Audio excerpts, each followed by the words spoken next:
Assalamualaikum warahmatullahi wabarakatuh. Perkenalkan, nama saya Sulistionisih, NIM 1805520176.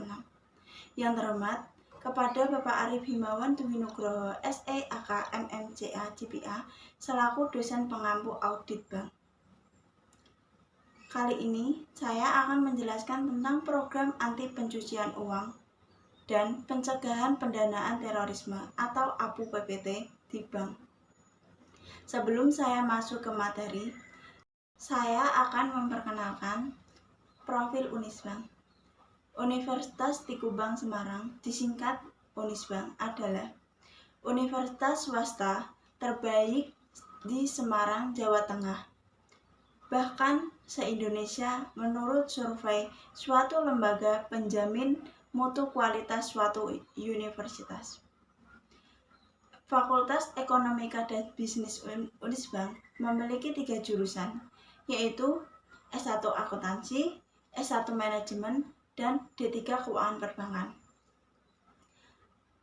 Akreditas Ekonomika dan Bisnis Unisbank yaitu A menurut BANPT. Kampus Universitas Swasta Unisbank. Fasilitas kampus Unisbank. Unisbank memiliki 2 kampus di Mugas dan di Kendeng. Fasilitas di Kendeng, selain kampus yang luas, kampus Kendeng mempunyai lahan parkir yang cukup besar dan mampu menampung motor dan mobil yang banyak, dan mempunyai aula yang cukup besar untuk menampung seminar yang cukup besar, dan mempunyai beberapa fasilitas seperti masjid, lapangan olahraga, bank center, dan tak lupa mempunyai kantin yang cukup luas atau besar, dan dilengkapi lift dan tangga. Kemudian di kampus Mugas mempunyai fasilitas yang tidak kalah di Kendeng. Kampus Mugas tempatnya yang strategis dan di tengah kota Semarang, yang mana aksesnya bisa dilalui dari mana saja, dan mempunyai fasilitas lapangan untuk ujian, sertif, disko, Oraces, dan Forces. Kualitas perkuliahan di kampus Unisbank. Kampus Unisbank mengajarkan mahasiswa untuk berkewirausahaan agar sesudah lulus dari kampus Unisbank, mahasiswa mampu untuk mempraktekkan atau bisa menjadi orang yang berwirausahaan. Langsung saja kita masuk ke materi tentang APU PPT. Materi yang menyangkut tentang APU PPT meliputi definisi yang meliputi pencucian uang dan pendanaan terorisme. Yang kedua, tahapan pencucian uang. Yang ketiga, alasan bank menerapkan program APU PPT. Yang keempat, Know Your Customer Principle. Yang kelima, pilar program APU PPT. Ketentuan hukum APU PPT. Yang pertama, Undang-Undang Nomor 8 Tahun 2010, 22 Oktober 2010 tentang pencegahan dan pemberantasan tindak pencucian uang. Selanjutnya, Undang-Undang Nomor 9 Tahun 2013, 13 Maret 2013 tentang pencegahan dan pemberantasan tindak pidana pendanaan terorisme.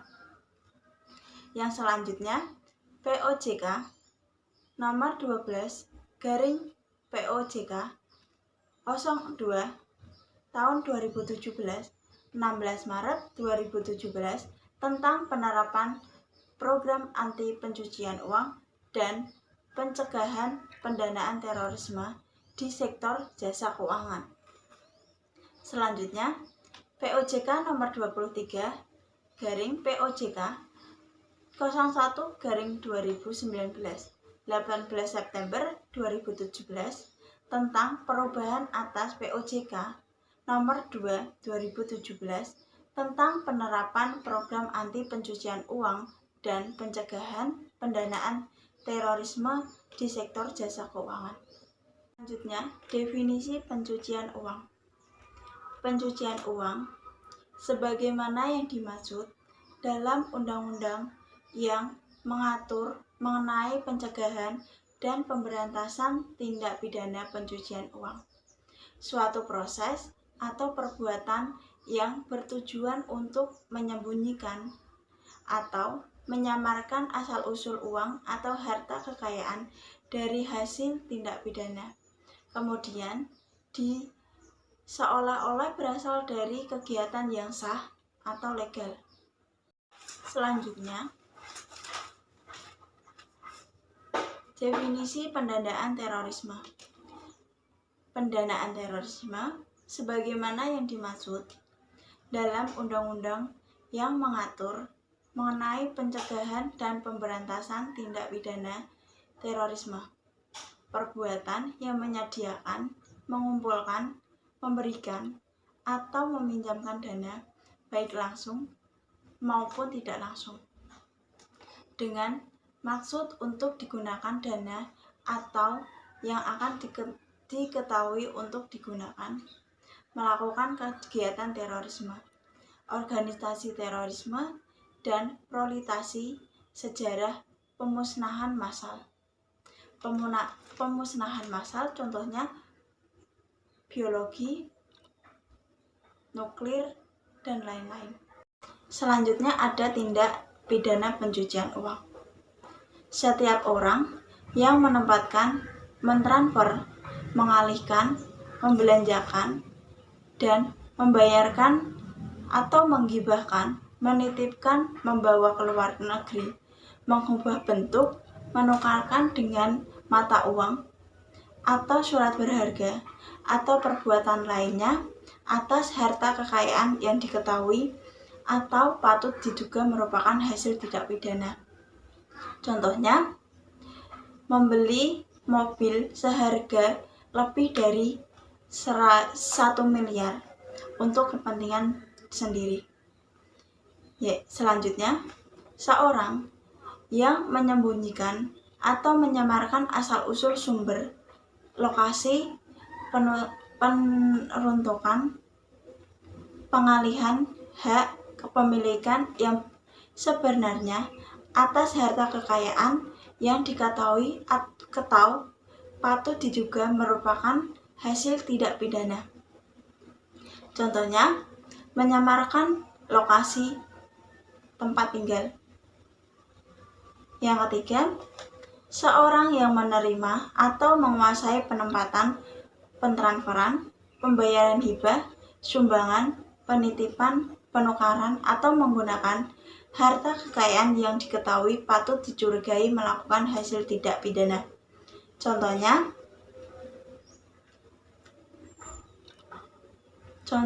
seperti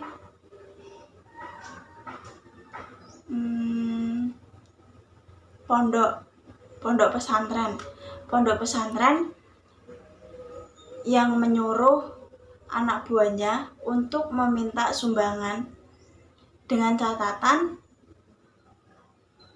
atau dengan alasan untuk membangun pondok agar pondok tersebut menjadi lebih baik. Selanjutnya ada tahap-tahap pencucian uang. Money laundering atau pencucian uang sudah dikenal di telinga kita di Indonesia. Praktik ini sering dikaitkan dengan tindak pidana korupsi. Tujuan yang paling umum dalam praktik ini yaitu menyamarkan asal-usul uang seolah-olah berasal dari aktiva legal yang bertujuan untuk memperkaya diri sendiri dengan berupaya menghambur-hamburkan uang atau aset yang didapat dari cara yang tidak wajar atau ilegal seperti korupsi, terorisme, perampokan, pandangan manusia, narkoba, dan illegal fishing. Tahap-tahap pencucian uang bisa dilihat dari gambar tersebut. Yang pertama, placement atau penempatan. Untuk menempatkan dana yang dihasilkan suatu kegiatan tindak pidana ke sistem keuangan seperti penempatan dana pada penempatan bank, membiayai suatu usaha yang seolah-olah sah seperti pemberian kredit atau pembiayaan, atau mengubah kas menjadi kredit. Selanjutnya ada layering atau transfer, yaitu memisahkan hasil tindak pidana dari sumbernya, yaitu tindak pidananya melalui beberapa tahap transaksi keuangan untuk menyembunyikan atau menyamarkan asal-usul dana. Contohnya seperti nasabah satu mentransfer ke nasabah yang lainnya agar bank tersebut tidak mempunyai pikiran apakah itu termasuk hasil tindak pidana. Yang terakhir, integration atau menggunakan harta kekayaan, yaitu upaya untuk menggunakan harta kekayaan yang telah tampak sah, baik untuk dinikmati langsung, diinvestasikan ke dalam berbagai bentuk kekayaan, material maupun keuangan, atau dipergunakan untuk membiayai kegiatan bisnis yang sah, atau membiayai kembali kegiatan tindak pidana. Contohnya, membeli rumah dan saham, atau membeli mobil untuk kepentingan diri sendiri, atau menghambur-hamburkan uang agar tidak diketahui apakah itu hasil tindak pidana. Poin yang selanjutnya, mengapa bank wajib menerapkan APU PPT? Yang pertama yaitu untuk memenuhi kepatuhan terhadap ketentuan yang berlaku. Yang kedua, untuk mencegah atau menurunkan resiko reputasi BPR dapat dijadikan tempat untuk melakukan pencucian uang dan pendanaan terorisme. Bank wajib mengidentifikasi, melihat, menilai, dan memahami risiko kredit, tindak pidana, pencucian uang, dan tindak pidana pendanaan terorisme yang terkait dengan nasabah, negara atau area geografis, produk transaksi, dan jaringan distribusi. Yang selanjutnya, bank wajib memiliki dan memantau kebijakan pengawasan dan prosedur pengelolaan dan mitigasi risiko, pencucian uang, dan pendanaan terorisme yang disetujui oleh direksi dan dewan komisaris agar mampu mengelola dan memitigasi risiko yang telah diidentifikasi. Bank wajib memantau, menerapkan kebijakan, pengawasan, dan prosedur, meningkatkan penerapan jika diperlukan. Bank wajib menetapkan ketidaklayakan yang lebih mendalam untuk mengelola dan memitigasi risiko dalam hal risiko yang lebih tinggi teridentifikasi. Mengapa bank membuat atau menerapkan program APU PPT? Alasannya, menghindari pelanggaran atas keterlambatan penyampaian laporan. Jika masih melanggar atas keterlambatan penyampaian laporan, dikenai sanksi administrasi berupa yang pertama, peringatan atau teguran tertulis. Yang kedua, denda dalam bentuk kewajiban membayar sejumlah uang. Yang ketiga, penurunan dalam penilaian tingkat kesehatan. Yang keempat, pembatasan kegiatan usaha tertentu. Yang kelima, pemberhentian pengurus bank dan selanjutnya menunjukkan atau mengangkat pengganti sementara rapat umum pemegang saham atau rapat anggota koperasi mengangkat pengganti yang tetap dengan persetujuan OJK. Yang keenam, menyantumkan anggota direksi dan anggota dewan komisaris, pegawai PJK, pemegang saham dalam daftar orang tercela di sektor jasa. Sanksi denda dikenai secara tersendiri bersama-sama dengan pengenaan sanksi sebagai dimaksud pada peringatan atau teguran tertulis. Know Your Customer Principle merupakan realisasi prinsip-prinsip kehati-hatian. Prinsip yang mengenai nasabah merupakan prinsip yang diterapkan bank untuk mengetahui identitas nasabah, memantau kegiatan transaksi nasabah, termasuk pelaporan transaksi yang mencurigakan. Prinsip ini mendapatkan pengetahuan atau pengaturannya dalam Peraturan Bank Nomor 3 Tahun 2001 sebagaimana diubah dengan Peraturan Bank Indonesia Nomor 5/23/PBI Tahun 2003 tanggal 23 Oktober 2003. Dalam peraturan tersebut menjelaskan bahwa prinsip mengenai nasabah merupakan salah satu upaya dalam melaksanakan prinsip kehati-hatian. Prinsip mengenai nasabah ini wajib diterapkan oleh bank, yaitu bank umum sebagai yang dimaksud dalam Undang-Undang Perbankan tahun 1992 sebagaimana telah diubah dengan Undang-Undang Perbankan tahun 1998. Selanjutnya ada Know Your Customer Principle, yaitu sumber daya manusia. Bank mencegah digunakannya sebagai media untuk tujuan pencucian uang dan pendanaan terorisme yang melibatkan pihak sebagai berikut. Yang pertama, ada prosedur penyaringan dalam rangka penerimaan karyawan baru. Yang kedua, bank mengenal karyawannya dengan menerapkan KYE sesuai kebutuhan, kompleksitas, kegiatan profil risiko. Yang ketiga, metode screening paling tidak memastikan profil karyawan tidak memiliki catatan kejahatan. Yang terakhir, pemantauan terhadap profil karyawan. Contohnya, profil karyawan seperti nama lengkap, identitas, tempat tinggal lahir,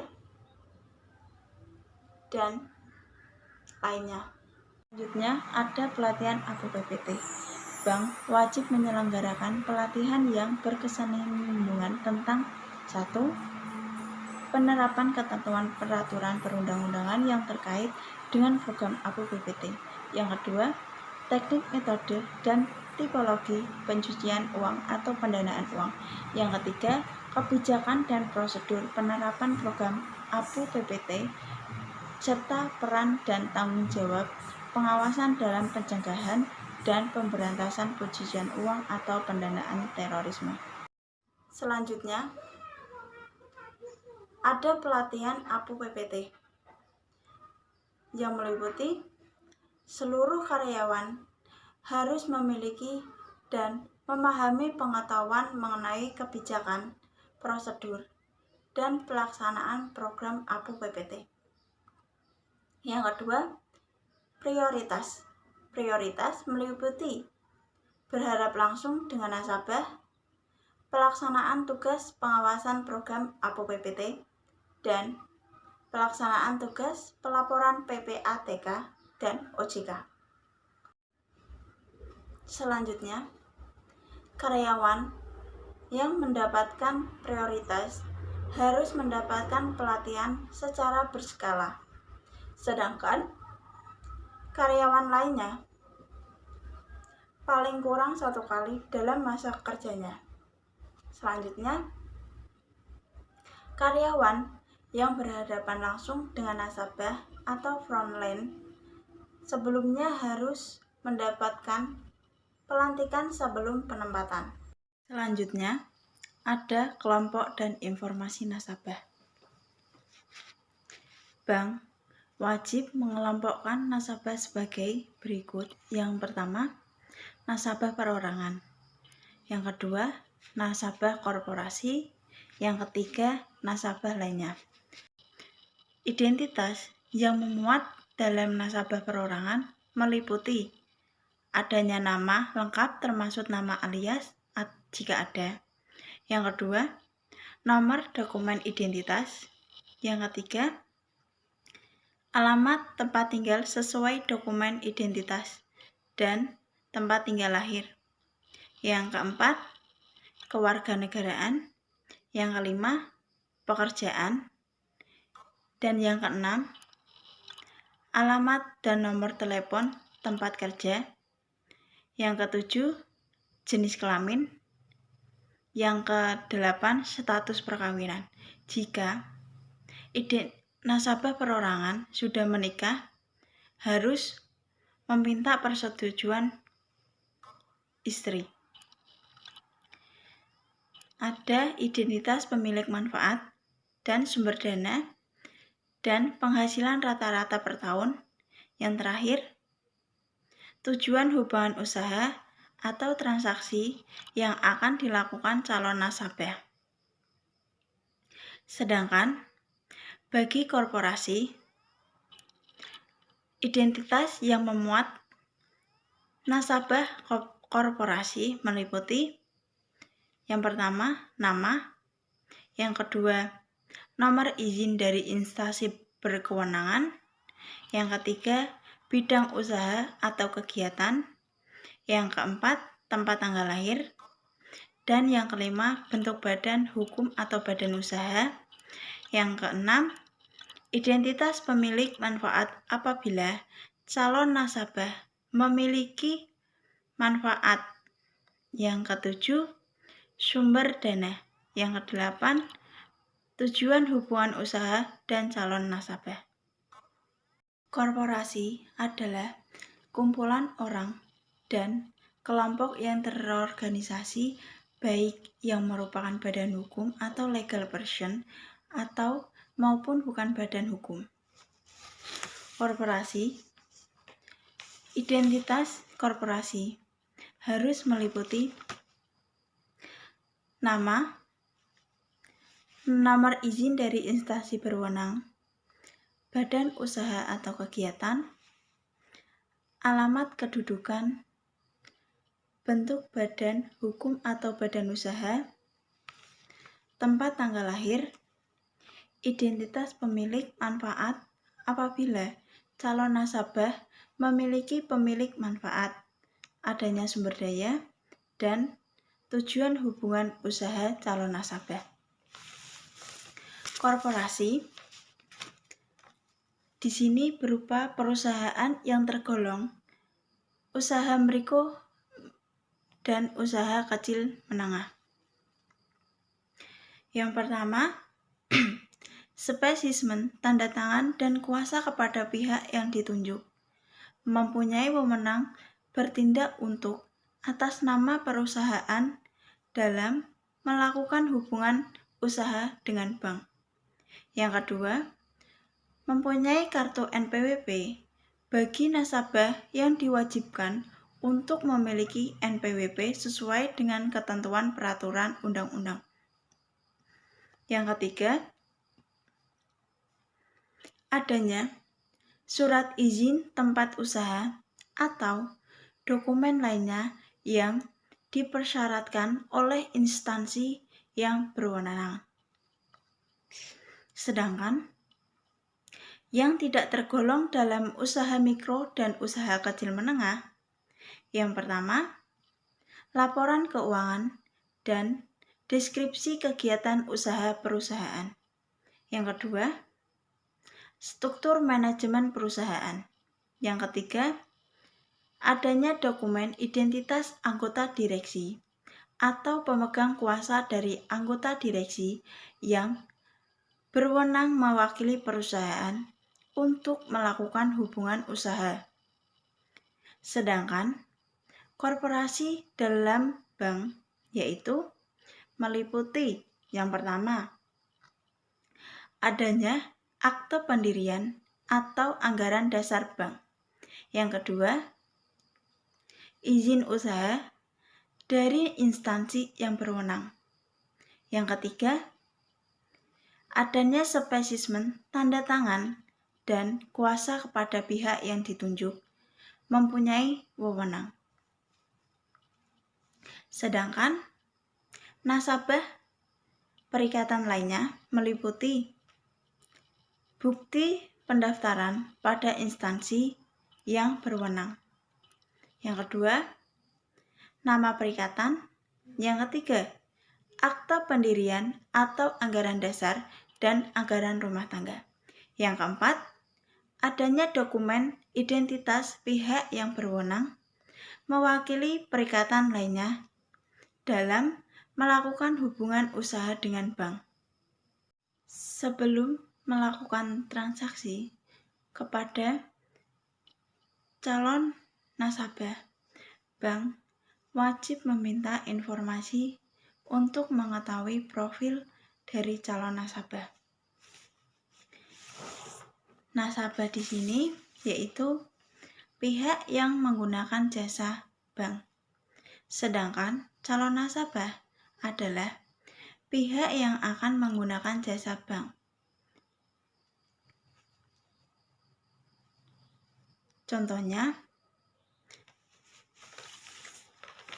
dalam mengetahui profil dari calon nasabah, yaitu bank wajib mengetahui nama lengkap, nomor dokumen, alamat tempat tinggal, tanggal lahir, dan dokumen-dokumen lainnya agar tidak terdapat kecurangan tindak pidana. Kelompok dan informasi nasabah selanjutnya. Calon nasabah perorangan, pastikan apakah calon nasabah tersebut termasuk orang yang populer secara politis atau PEP, termasuk anggota keluarga keseluruhan, derajat kedua, baik horizontal dan vertikal, dana pihak terkait atau perusahaan, hubungan dekat seperti supir, asisten pribadi, dan lain-lain. Selanjutnya, dalam hal calon nasabah korporasi, maka mencakup pula siapa pemilik manfaat. Benefit owner atau pemilik manfaat adalah setiap orang berhak atas dana atau menerima manfaat tertentu yang berkaitan dengan rekening nasabah. Yang kedua, merupakan pemilik sebenarnya dari dana atau efek yang ditempatkan. Yang ketiga, mengendalikan transaksi nasabah. Yang keempat, memberikan kuasa untuk melakukan transaksi. Yang kelima, mengendalikan korporasi atau perikatan lainnya. Yang keenam, merupakan pengendalian akhir dari transaksi yang dilakukan melalui badan hukum atau berdasarkan suatu perjanjian. Selanjutnya ada politically exposed person. Yang pertama yaitu PEP, asing dan domestik, yaitu orang yang memberikan kewenangan untuk melakukan fungsi penting atau prominent function oleh negara lain atau asing, seperti kepala negara dan pemerintahan, politisi senior, pejabat pemerintahan senior, pejabat militer atau pejabat di bidang penegakan hukum, eksekutif senior pada perusahaan yang dimiliki oleh negara, pejabat penting dalam partai politik. Politically exposed person yang selanjutnya yaitu Orang yang diberikan kewenangan untuk melakukan fungsi penting oleh organisasi internasional seperti senior management yang meliputi direksi, deputi direksi, dan anggota dewan atau fungsi yang setara. Anggota dewan di sini meliputi bagi bank di sektor perbankan, bank di sektor pasar modal, dan bank di sektor industri keuangan. Non-bank berbentuk badan hukum perseroan terbatas adalah Dewan Komisaris sebagaimana dimaksud dalam undang-undang yang mengatur mengenai perseroan terbatas. Bagi BPR, perusahaan asuransi syariah, perusahaan pialang asuransi, pembiayaan infrastruktur, perusahaan pembiayaan PMV, perusahaan penggadaian LKM, atau penyelenggaraan lainnya pinjam-meminjam uang berbasis teknologi informasi terbentuk badan hukum koperasi adalah pengawasan sebagai dimaksud dalam undang-undang yang mengatur perkorporasian. Selanjutnya ada pengelompokan calon nasabah berdasarkan risiko.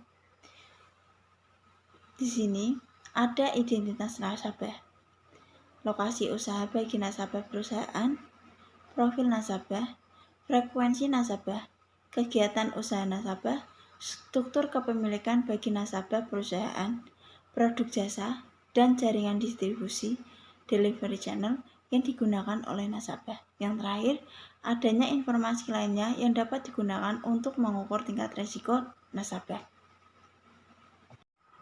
Dalam pengelompokan calon nasabah berdasarkan risiko, pada poin ke-7 mengenai delivery channel, yaitu pajak wajib mengidentifikasi, menilai, dan memahami risiko tindak pidana pencucian uang atau tindak pidana pendanaan terorisme terkait dengan nasabah, negara atau area geografis, produk jasa, transaksi atau jaringan distribusi atau delivery channel. Delivery channels dalam melaksanakan kewajiban sebagaimana pajak, bank wajib untuk mendokumentasi penilaian risiko, mempertimbangkan seluruh faktor risiko yang relevan sebelum menetapkan tingkat keseluruhan risiko serta tingkat dan jenis mitigasi risiko yang memadai untuk diterapkan, dan mengkinikan penilaian risiko secara berskala. Yang terakhir, memiliki mekanisme yang memadai terkait penyediaan informasi penilaian risiko kepada instansi yang berkewenangan. Selanjutnya ada customer due diligence, yaitu kegiatan berupa identifikasi, verifikasi, dan pemantauan yang dilakukan oleh bank untuk memastikan transaksi sesuai dengan profil karakteristik dan pola transaksi calon nasabah atau WIC. CDD sederhana. Bank dapat menerapkan prosedur CDD sederhana dari prosedur CDD sebagai calon nasabah atau transaksi yang tingkat risiko terjadi pencucian uang dan pendanaan terorisme tergolong rendah dan memenuhi kriteria sebagai berikut. Yang pertama, mempunyai tujuan pembukaan rekening untuk pembayaran atau penerimaan gaji. Yang kedua, calon nasabah berupa emiten atau perusahaan publik yang tunduk pada ketentuan peraturan perundang-undang tentang kewajiban untuk mengungkapkan kinerjanya. Yang ketiga, calon nasabah perusahaan yang mayoritas sahamnya dimiliki oleh pemerintah. Yang keempat, calon nasabah merupakan lembaga negara atau instansi pemerintah. Yang kelima, terdapat tujuan pembukaan rekening terkait dengan program pemerintah dalam rangka peningkatan kesejahteraan masyarakat dan pengentasan kemiskinan, atau calon nasabah yang berdasarkan penilaian risiko terjadi pencucian uang atau pendanaan terorisme tergolong rendah dan memenuhi kriteria calon nasabah dengan profil dan karakteristik sederhana. Selanjutnya, terhadap calon nasabah yang memenuhi ketentuan, wajib meminta informasi dengan ketentuan sebagai berikut. Sedangkan pelaksanaan CDD oleh pihak ketiga. Yang pertama, bank dapat menggunakan hasil CDD yang telah dilakukan oleh pihak ketiga terhadap calon nasabahnya yang telah menjadi nasabah pada pihak ketiga tersebut. Dalam hal pajak menggunakan hasil CDD pihak ketiga sebagaimana yang dimaksud, pajak wajib yaitu memahami maksud dan tujuan hubungan usaha. Yang kedua, mengidentifikasi dan memverifikasi nasabah dan pemilik manfaat atau beneficial owner. Selanjutnya, dalam hal bank menggunakan hasil CDD yang telah dilakukan oleh pihak ketiga, tanggung jawab CDD tetap berada pada bank tersebut. Dalam hal bank menggunakan hasil CDD pihak ketiga meliputi bank wajib sesegera mungkin mendapatkan informasi yang diperlukan terkait dengan prosedur CDD. Yang kedua, bank wajib memiliki kerjasama dengan pihak ketiga dalam bentuk kesepakatan tertulis. Yang ketiga, bank wajib mengambil langkah yang memadai untuk memastikan bahwa pihak ketiga bersedia memenuhi permintaan informasi dan salinan dokumen pendukung segera apabila dibutuhkan oleh bank dalam rangka penerapan program APU dan PPT. Yang keempat, bank wajib memastikan bahwa pihak ketiga merupakan lembaga keuangan dan penyedia barang atau jasa dan profesi tertentu yang memiliki prosedur CDD dan tunduk pada pengawasan dari otoritas berwenang sesuai dengan ketentuan perundang-undangan. Yang terakhir, bank wajib memperhatikan informasi terkait resiko negara tempat pihak ketiga tersebut berasal. Dalam pihak ketiga, kedudukan di bank negara berisiko tinggi atau high risk countries, maka pihak ketiga tersebut memenuhi kewajiban kriteria sebagai berikut. Yang pertama, berada dalam konglomerasi keuangan atau financial group yang sama dengan bank. Yang kedua, konglomerasi keuangan atau financial group tersebut telah menerapkan CDD penatausahaan dokumen dan program APU dan PPT secara efektif sesuai dengan rekomendasi FATF. Dan yang terakhir, konglomerasi keuangan atau financial group tersebut diawasi oleh otoritas yang berwenang. Dalam hal bank menggunakan hasil CDD yang dilakukan oleh pihak ketiga merupakan konglomerasi keuangan atau financial group yang sama, maka bank atau perusahaan induk harus mempertimbangkan persyaratan dengan ketentuan sebagai berikut. Yang pertama, konglomerasi keuangan atau financial group menerapkan ketentuan CDD penatausahaan dokumen dan program APU dan PPT sebagai diatur dalam peraturan OJK. Yang kedua, terhadap implementasi atas CDD penatausahaan dokumen dan program APU dan PPT dilakukan pengawasan konglomerasi keuangan atau financial group oleh otoritas yang berwenang. Yang terakhir, terdapat negara berisiko tinggi atau high risk countries. Telah dilakukan mitigasi risiko secara memadai oleh unit APU dan PPT berdasarkan kebijakan program APU dan PPT di tingkat konglomerasi keuangan atau financial group. Kapan dimulai CDD? Yang pertama, melakukan hubungan usaha dengan calon nasabah.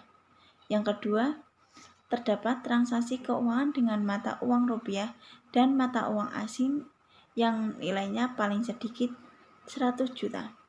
Yang ketiga, terdapat transaksi transfer dana sebagaimana dimaksud dalam peraturan OJK.